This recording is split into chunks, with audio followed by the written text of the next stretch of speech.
When I was 15, I asked my dad for a winter coat. He said we couldn't afford it. A week later, I watched my stepmom and her daughters laugh in their brand new matching jackets, while I walked to school in a hoodie, shivering.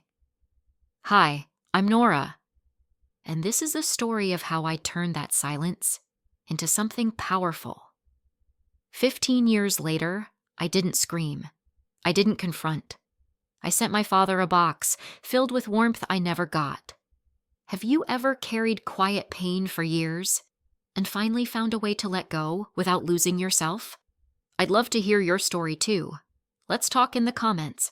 The kitchen window was fogged, even though the heater had been humming for hours. Outside, snow floated down in slow, lazy spirals, landing softly on the porch railing. I cupped my hands around a mug of peppermint tea, letting the warmth soak into my fingers, though the chill inside me had nothing to do with the temperature. My phone was face down on the table, still vibrating. 3 missed calls, 1 voicemail. Same number. I knew who it was before I even checked. Jonah leaned against the doorway, his sleeves rolled up, a dish towel slung over one shoulder. You want me to get that? I shook my head and reached for the phone, pressing the message icon like it weighed more than it should. His voice came through immediately, thin and scratchy, like someone speaking through gauze. Hey, it's me. I guess you knew that. A pause. A breath. We're in kind of a situation. Mara lost her job and I had surgery. Hernia thing. Nothing serious.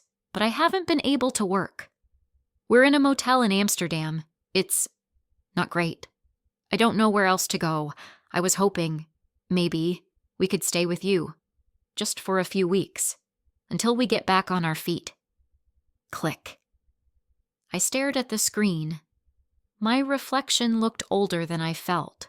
Dull-eyed, hair pulled into a lazy knot, a soft line forming between my brows. The kind of face people described as tired, but holding it together. Jonah was still there, watching me quietly. Do you want to talk about it? He asked. I turned back to the window. It's cold outside, isn't it? He didn't answer. That silence told me everything. 15 years ago, I asked my dad if we could go shopping for a new coat. The zipper on mine didn't work anymore, and the lining had worn through at the elbows. I remember standing in the hallway, my fingers curled into fists, trying to sound casual. He rubbed the bridge of his nose and said, "Money's tight, kiddo. Maybe after Christmas." I nodded. I was good at nodding. Good at pretending disappointment didn't leave bruises. A week later, I came home to laughter spilling from the living room. I stopped just outside the doorway, already knowing what I'd see. Mara and her daughters, Annika and Bree, stood twirling in shiny new winter coats, plum-colored fur-lined hoods, tags still dangling. My dad leaned in the corner with a coffee mug and a smile that didn't belong to me anymore. Mara glanced up, grinned, and said, "Try not to freeze, sweetheart." It wasn't what she said. It was how she said it. Sweet, with that little curl in her lip that let me know she meant every sting. I didn't respond to the voicemail. Not right away. Instead, I went upstairs and folded laundry I didn't need to fold. I watched the snow collect on the railing until it buried the red ceramic bird I'd forgotten to bring in for winter. I made a second cup of tea I didn't drink and reheated soup I didn't eat. That night, I didn't bring it up. Jonah sat beside me on the couch, our knees touching. We watched an old episode of Jeopardy, and I answered questions in my head, pretending I knew what I was doing. Sleep didn't come easy. I dreamt of locked closets and cold bus stops. I woke up at 3:14 a.m., tangled in the sheets, heart pounding like someone had slammed a door downstairs. The next day, I didn't call either, but the day after that, I did. I stood in the kitchen, phone pressed to my ear, the house still except for the occasional creak of old floorboards settling into winter. The call rang only once. He picked up. "Nora." His voice was lighter than in the voicemail, rehearsed optimism in every syllable. "I really appreciate you calling back," he said quickly. "I know it's been a long time, but I thought maybe—" "Do you remember," I interrupted, "when I asked for a winter coat?" Silence. "That was a long time ago," he said finally. "Not for me." Another pause. I could hear traffic in the background, a honk in the distance, the shiver of wind cutting through wherever he was calling from. "I'm sorry," he said. His voice was soft. Honest, maybe, or maybe just tired. I didn't say anything. I hung up before I could decide if I believed him. The house was quiet again. I sat at the kitchen table, staring at the half-burnt candle we'd lit 2 nights ago, its wick flickering low in a pool of wax. The tea had gone cold beside me. Jonah was in the next room, his presence warm even when he wasn't speaking. Outside, the snow kept falling, gentle, quiet, beautiful, and utterly indifferent. I didn't feel angry. I didn't feel relief either. Just weight. Like the weight of a coat I never got to wear. And somehow, I knew this was only the beginning. I didn't cry that winter. Not when my fingers turned pink and raw just from holding my backpack on the walk to school. Not when I layered 3 long-sleeved shirts under a hoodie and still felt the cold bite into my spine. Not even when I came home one snowy afternoon and saw Mara and her daughters, Anna and Bree, twirling in brand new matching coats, plum-colored with shiny zippers and fur-trimmed hoods. That was the moment I realized I didn't belong in that house, and no one was going to admit it aloud. The coat I wore that year wasn't even mine, not really. It had belonged to me once, when I was about 12, but I'd outgrown it 2 winters ago. I couldn't zip it anymore. The cuffs stopped halfway up my forearms. The bottom flared awkwardly when I walked, like it didn't know if it still wanted to be useful. I remember standing in the kitchen, watching my dad finish his coffee while the morning news mumbled in the background. I picked a quiet moment. "Dad," I began, "do you think maybe we could go look at coats this weekend?" "Mine's kind of small." He didn't look up, just ran a hand down his face and sighed. "Things are tight right now, Nora. Maybe after the holidays." That was it. Maybe after. So I said okay and pretended not to care. I had already learned that disappointment wasn't a reason to speak up. Not in that house. Exactly 1 week later, I came home early. School had let out after lunch because of a snowstorm, and I remember walking up the driveway with my hoodie pulled tight and my toes numb in wet sneakers. The lights inside the house were already on, glowing orange against the gray sky. I pushed the door open and heard laughter, a kind I hadn't heard in a while, light and high-pitched, the sound of people happy to be seen. It came from the living room. When I stepped in, I stopped dead in the doorway. Mara, Anna, and Bree were standing in front of the mirror, all 3 wearing matching winter coats, the kind you saw in catalogs that arrived before Thanksgiving. Plum purple with fur-lined hoods and faux leather belts. They looked like a family out of a holiday commercial. My dad was sitting nearby, smiling into his coffee like he belonged in the scene. Mara turned, met my eyes, and offered a saccharine smile. "Try not to freeze, sweetheart," she said. My throat burned, but I just nodded. That was my specialty back then, nodding and disappearing. My room was upstairs, second door on the left. Small, square, and quiet. I sat on my bed with my shoes still on, watching frost creep across the corners of the window. The radiator clanged every few minutes, but the heat barely reached the far wall. I wrapped myself in a blanket and stared at nothing. I didn't yell. didn't slam a door. That would have made me the problem. And being the problem meant no one listened. So instead, I stayed silent. Downstairs, they were drinking hot cocoa. I could hear the clink of mugs and the shuffle of holiday music. No one called my name. A few days later, Mrs. Gentry, my U.S. history teacher, pulled me aside after class. "You looked cold this morning," she said, her voice gentle but direct. I offered a smile. "It's just the wind." She nodded slowly, studying me in that quiet way teachers do when they know there's more than what's said. "If it stays cold, I have an old coat at home, still in good condition. Just let me know." I told her my dad was going to get me one soon. She didn't argue, just smiled and said, "Of course." The next day, she brought the coat anyway. It was folded inside a plain paper bag with a small note, "Stay warm.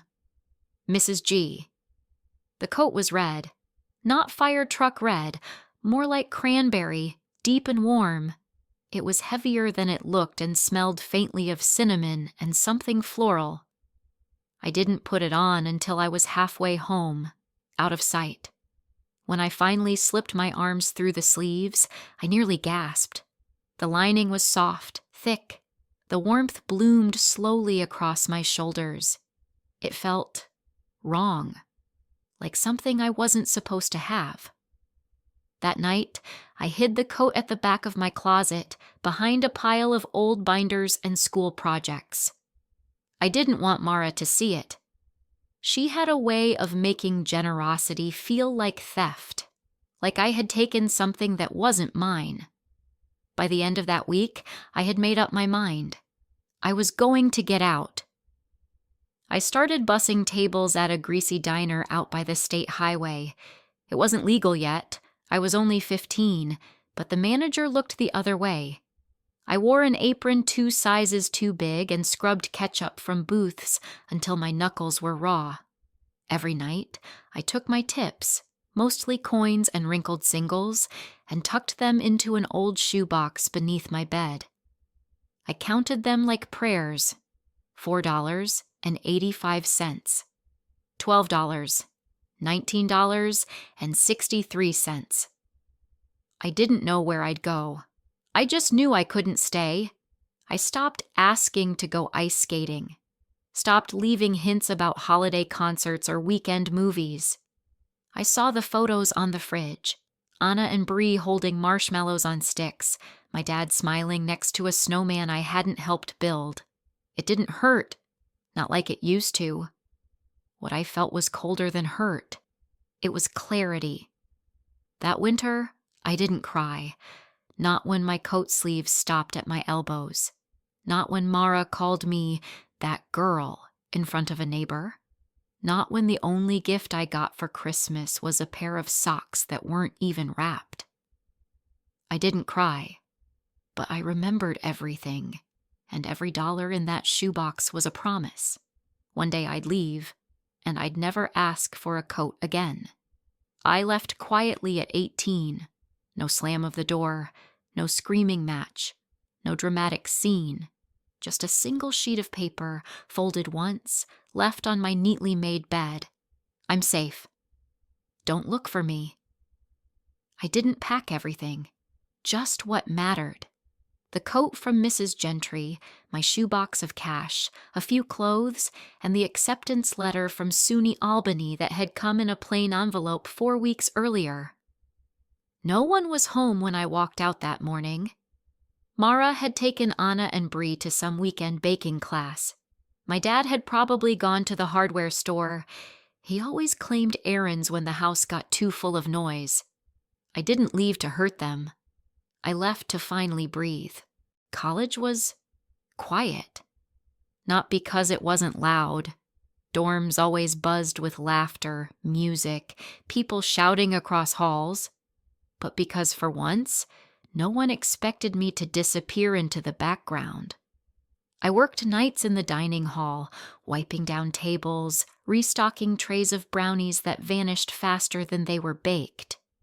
My mornings were for lectures, and my afternoons for naps that never lasted long enough. I didn't call home, I didn't send updates, and no one asked. My roommates thought I was just the quiet one. What they didn't know was that silence, to me, meant safety. I got used to peanut butter sandwiches and secondhand sweaters, learned how to stretch $20 across a week, how to smile politely when others talked about family visiting for Parents' Weekend. I kept the coat. I didn't wear it often, just couldn't bring myself to. But I moved it from closet to closet every time I packed. It was a reminder of warmth I hadn't earned, kindness I never forgot. Over the years, life settled into a rhythm. After graduation, I found a job at a health billing support office just outside Troy. It wasn't glamorous, but it was stable. I rented a one-bedroom apartment with creaky floors and a view of the alley, and for the first time, I bought furniture that didn't come from a donation bin. I watered my plants. I baked banana bread. I adopted routines that felt small, but sacred. I hadn't planned to fall in love. Jonah worked in IT at the same company. He was quiet, quieter than me even. But when he spoke, it was always with purpose, like he didn't want to waste words. The first time he asked me to lunch, I almost said no. Not because I didn't like him, but because I didn't know how to explain all the pieces of myself I kept buried. But Jonah didn't rush. He didn't pry. He just showed up, reliably, kindly, and left the door open for me to speak when I was ready. It took a year before I told him everything. We were sitting on the floor of our new rental, surrounded by boxes and the scent of fresh paint. The sun was setting through the wide living room window, casting long shadows across the carpet. I told him about the coat, the shoebox, the way my dad had looked at Mara and her daughters like they were his whole world. How I learned not to cry because crying never changed anything. Jonah didn't interrupt. He just held my hand, his thumb brushing lightly against mine. When I finished, he asked softly, "Do you want them in your life now?" I thought about it. Really thought. Then I shook my head. Number, not out of hate, but because I've built something real, and I won't risk it. He nodded like he already knew that was my answer. Some days I still felt a flicker of guilt, like I was supposed to give them another chance, like forgiveness was some kind of obligation. But most days, I just felt peaceful. We adopted a routine: grocery trips on Saturdays, pancakes on Sundays. Jonah fixed leaky faucets without being asked. I folded the laundry into neat squares just like my mom used to, even if I never folded it for her again. We talked about getting a dog, something scruffy, maybe rescue a mutt from the shelter, give it the second chance I never gave anyone back home. It was early November when the letter came. I almost missed it. Buried between utility bills and a flyer for a window replacement company. The envelope was pale pink, with a faint scent of vanilla and something overly sweet. Cheap perfume, maybe. The kind Mara always wore, the kind that lingered in a room even after she left. I stood on the porch, staring at it. I didn't open it right away. I let it rest on the kitchen counter while I boiled water for tea, while Jonah scrolled through his phone and asked what we should make for dinner. Eventually, I sat down, tore it open, and read. The handwriting was hers. Neat, precise, too perfect. It wasn't long. 3 paragraphs, maybe 4.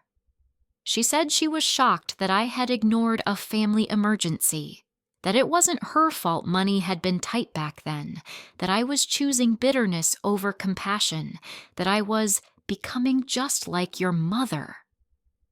I folded the letter carefully, smoothed the crease with my thumb, slid it back into the envelope. I didn't cry. I didn't get angry. I just felt tired. Tired of being expected to mother the adults who had failed me. tired of pretending time erased what it never tried to fix. Later that night, Jonah noticed the envelope sitting on the table. He raised an eyebrow. "You gonna answer it?" I looked at the pale pink flap, still slightly damp from my thumb. "No," I said, then added, "It doesn't deserve the energy." We sat in silence for a moment, the kind that feels like an exhale, the kind that only exists between people who know how to listen. Outside, the wind rattled the windows. A few leaves scraped across the porch. I thought of that coat again, still folded somewhere in the back of my closet, older now, but still whole. I didn't wear it anymore, but I wasn't ready to let it go, not yet. The envelope was pink, pale, almost faded, with a thin curl at the flap and the faint scent of perfume that clung to it like static, sweet and artificial, like cotton candy left in the sun too long. I held it in my hands on the porch, still warm from the late autumn sun, even though the air was biting. I didn't open it right away, just stared at it, turning it over, looking for some sign of sincerity that I knew wouldn't be there. Jonah passed behind me inside, setting mugs on the counter, the kettle beginning its low hum. I peeled the flap open with one finger, as if afraid something might crawl out. Her handwriting hadn't changed. Still the same tight, tidy loops that looked practiced, like she'd been told once that good penmanship was a reflection of good character, and she believed it ever since. It was short. 3 paragraphs. 4, if you count the passive-aggressive postscript. She said she was surprised, disappointed. She couldn't believe I would ignore a family emergency like this, that I was becoming cold, ungrateful. Just like your mother. That line landed like a pebble hitting glass. Didn't shatter me, but cracked something fine and long and old. She said things were hard for everyone, that she had always tried to include me, even when I made it difficult, that I was choosing to carry bitterness instead of showing compassion. I folded the letter without finishing the last sentence, flattened it against my thigh, slid it back into the envelope. I didn't cry. I didn't even feel angry. I just felt tired. Tired in the way a room feels after the party's over and everyone's gone, but you're the one still sweeping up glitter no one remembers dropping. I left the envelope on the kitchen counter. Jonah didn't ask about it that night. He never did until I was ready. We ate spaghetti for dinner and watched a rerun of a home renovation show. I laughed once when the couple fought over backsplash tiles, and Jonah glanced at me, smiling like he was proud of me for smiling. The letter sat untouched between the fruit bowl and the napkin holder. By the time we went to bed, I'd already forgotten it was there. 3 days later, a new envelope appeared in the mailbox. This one was off-white. No perfume, no posturing, just my name, blocky, plain, familiar. It was my father's handwriting. I sat at the table, the old letter from Mara still folded in the drawer, and ran my thumb along the paper edge. I opened it slowly. The first line was simple. "I'm sorry." No explanation. No excuses. Just that. He didn't ask for anything. Didn't mention Mara. Didn't say where they were or what they needed. Instead, he talked about what he hadn't done. He wrote, "I thought I was doing the right thing. I thought if I kept things calm, things would be okay. But calm doesn't mean safe. And I think I let you carry too much, for too long, in silence." He said he didn't see it all before, but now he did. That every missed dinner, every time he let Mara's comments slide, every weekend trip they didn't invite me to, he saw it. I thought I was keeping peace, but I was just keeping you invisible. I didn't realize I was crying until a teardrop hit the bottom of the page, smudging the ink slightly. It wasn't a sob. It was soft, quiet, like something old and locked away finally rusted loose. That night, I read the letter aloud to Jonah. We were curled up on the couch. A soft jazz playlist buzzed from the speaker on the shelf. The windows fogged gently from the contrast between the warm room and the cold air outside. He listened without interrupting, his fingers loosely threaded through mine. When I finished, I sat back and wiped my cheek with the sleeve of my sweatshirt. "I needed to hear it," I said, voice barely more than a whisper. "But I still don't know what to do with it." Jonah gave my hand a gentle squeeze. "You don't have to know right now." And that was enough. Just having someone not push, not fix, not suggest, just stay. The next morning, I made tea and stood by the window, watching a dog across the street dig a hole in a pile of half-melted snow. The kettle clicked off behind me. I didn't look at the drawer where I kept both letters now, Mara's and Dad's, stacked one over the other. I didn't need to. I knew exactly where they were, how they felt in my hands, how one was stiff and scented and the other soft and trembling. I hadn't answered either. I wasn't sure I ever would. That afternoon, while I was folding laundry, my phone buzzed. A voicemail.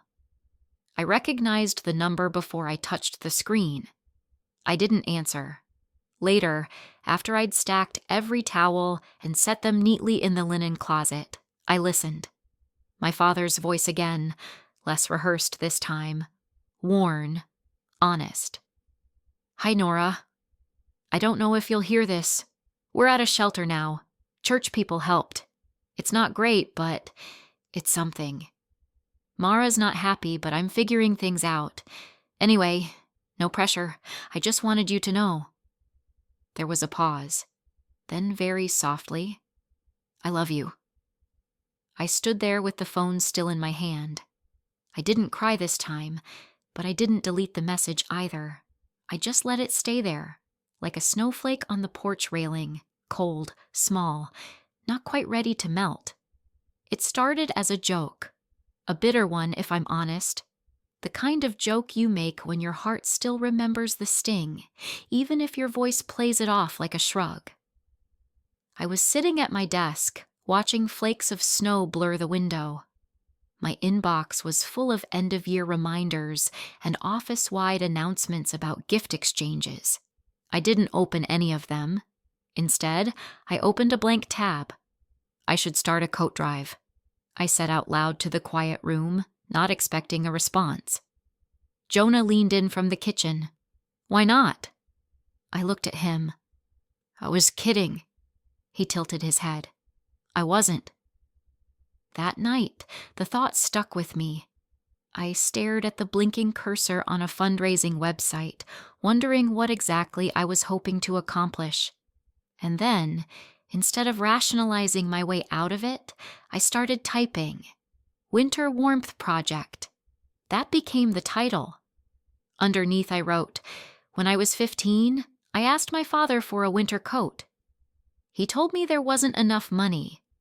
A week later, I came home to the sound of laughter and the sight of 3 new coats, matching, beautiful, and worn proudly by my stepmother and her daughters. This project is for children like I was, cold, quiet, and forgotten. Let's change that together." I read it once, then again, then hit submit. The next morning, I checked the page expecting nothing.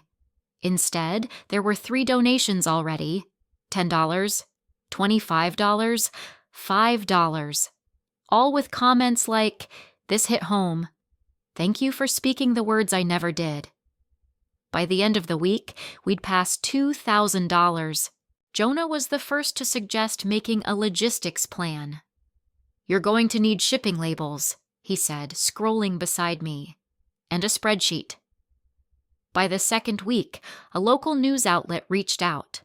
The editor said the story had been passed around their newsroom and left 2 of them in tears. She asked for an interview. I hesitated. I don't want this to be about my family. Jonah nodded. Then talk about the kids. Talk about the cold. So I did. The article came out on a Friday. By Sunday night, we had over $7,000 in donations. One woman wrote, "I still remember wearing my brother's jacket to school in 4th grade. It was 3 sizes too big. I never forgot the looks." Another sent $500 with no comment at all. I cried quietly in the kitchen, Jonah standing behind me, his arms wrapped around my shoulders while I stirred a pot of chili I suddenly had no appetite for. We partnered with a small business in Glens Falls. They made winter wear for shelters. Durable, well-insulated, colorful without being flashy. They gave us a discount. They believed in the story. Each coat would include a note, "You matter. Stay warm." We began boxing gloves, boots, hats. I turned the guest room into a staging area. Boxes lined the walls. Post-its tracked delivery routes. Jonah built a spreadsheet with zip codes and shelter names. That's when I added a new line to the list, 135 Tuller Street, Johntown. I didn't say anything. Didn't tell Jonah right away. It was the address my father had left in the voicemail. Subsidized housing. The first delivery went out on December 12th. 7 huge boxes. Labels bold and bright. Winter Warmth Project, fragile, handle with heart. I watched from the porch as the van drove away. I didn't go with the driver, but I knew exactly where the first stop would be. That night, Jonah brought home a small bottle of champagne. We toasted from mismatched mugs in our quiet kitchen. "To warmth," he said. "To memory," I replied. The celebration wasn't loud, but it felt full, like something had been rewired inside me. The next morning, I opened the mailbox to find a cream-colored envelope. No scent, no glitter, no unnecessary theatrics. Just my name, handwritten in a familiar, clumsy block script. I didn't need to guess who it was from. I brought it inside, sat at the kitchen table, and opened it with steady fingers. Inside was a card. Plain. No branding. Just 5 sentences, centered and spaced like someone was afraid of saying too much. I saw the boxes. I knew right away, "You've built something beautiful. You always deserved better. I'm sorry. Dad." I didn't cry. I didn't smile either. I just read it again and again, until the words blurred, not from tears, but from the weight of how long I'd needed something like this, even if it was too late to change what came before. Later that evening, Jonah found me standing by the window holding the card. He didn't say anything, just waited. When I finally spoke, I said, "I don't want him to suffer, but I did want him to see." Jonah nodded, and now he has. That was all. That night, I slept deeply, the kind of sleep that comes when you finally put down a burden you didn't know you were still carrying. In the morning, I woke early and made pancakes. Not because it was a special day, just because it felt like I could. I didn't reply to his card, but I didn't throw it away either. It sat quietly in the top drawer of my desk, resting beside a letter with softer handwriting and another envelope I wasn't sure I'd ever open again. Some things you keep not because you want to return to them, but because they remind you of how far you've come. It was spring now, the kind of spring that made everything feel possible again. The snow had receded into memory. The air held a gentle hum. In the backyard, crocuses were blooming where Jonah and I had planted bulbs months ago. Penny, our new rescue dog, was barking at squirrels like she was auditioning for Neighborhood Watch. I was at the farmer's market downtown, weaving between stalls of early strawberries and honey jars when I heard someone say my name. Nora? I turned, and for a moment, the world slowed. Mrs. Gentry. She looked older, of course. Her silver braid was thinner and her frame more fragile. But her eyes, the kind that once caught the way I shivered in that hallway, hadn't changed. She smiled, wide and familiar, and pulled me into a hug without hesitation. "You look well," she said. I swallowed the lump in my throat. "It's good to see you." We stood between stands of tulips and handmade candles, talking like old friends. I told her I worked in healthcare now, that I lived nearby, that I was okay. "I always hoped you got out of that house," she said softly. "You deserved so much more than how they treated you." I nodded. "I did get out." She touched my arm gently. "I don't know if anyone's told you this, but I'm proud of you." Tears welled instantly, surprising me. "Thank you," I whisper. She smiled again, then melted into the crowd like a passing spring breeze. A few days later, I got a letter in the mail. Small envelope. Neat handwriting I didn't recognize. It was from Bree. She wrote, "You probably don't want to hear from me. I wouldn't blame you. But I wanted to say, I'm sorry. I was 12. I didn't understand what was happening. I thought you were just angry, distant. I didn't know you were hurting. I wish I had known. I wish someone had told me the truth." Mara wasn't kind to me either, not in the ways that show. Anna doesn't speak to me anymore. That family we had, it broke years ago. I hope you're doing well. I really do. I didn't cry. I didn't feel angry. I just sat there for a while with the letter in my hands. Then I folded it carefully, pressed the crease with my thumb, and slid it into the same drawer as my father's card. Some stories don't need replies. Some apologies are best left resting quietly, acknowledged but unanswered. That weekend, my phone buzzed again, a text this time, from a number I knew too well. "Mara's gone, took the car. I'm on my own now." No punctuation, no emotion. I read it once, then again. I didn't reply, and I didn't feel guilty for it. Jonah and I were sitting on the porch that evening, Penny curled between us like she belonged there all along. The air smelled like fresh soil and cut grass. A cardinal chirped from the fence post. "Do you think you'll ever talk to him again?" Jonah asked gently. I didn't answer right away. "Maybe," I said finally. "But if I do, it'll be on my terms. No Mara, no guilt, just truth." He nodded. "That sounds fair." I leaned my head on his shoulder. Penny shifted in her sleep, letting out a tiny yawn before draping one paw over my ankle. There was no big moment of closure, no fireworks. Just the quiet recognition that I didn't need permission to feel peace. I didn't need to explain, or reopen old wounds, or rewrite history. 15 years ago, I wanted warmth. Now, I create it.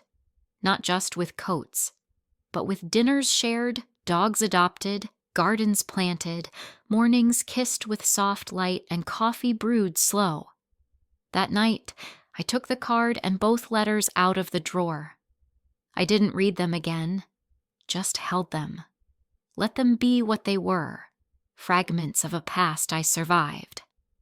Then I put them in a box marked "kept but closed" and tucked it into the back of the closet. Outside, spring moved gently across the neighborhood, blooming, budding, breathing. And I did too. There was no dramatic ending. Just sunlight through the kitchen window, a quiet dog curled at my feet, and the feeling that, for once, I didn't need to be anything more than okay. Sometimes, healing doesn't look like grand reunions or apologies shouted through tears. It looks like peace It looks like choosing not to answer R and still sleeping soundly. We don't always get to rewrite the past, but we can choose not to let it write us. If this story reminded you of a chapter in your own life, I'd be honored to hear it. Tell me, what kind of warmth have you created for yourself?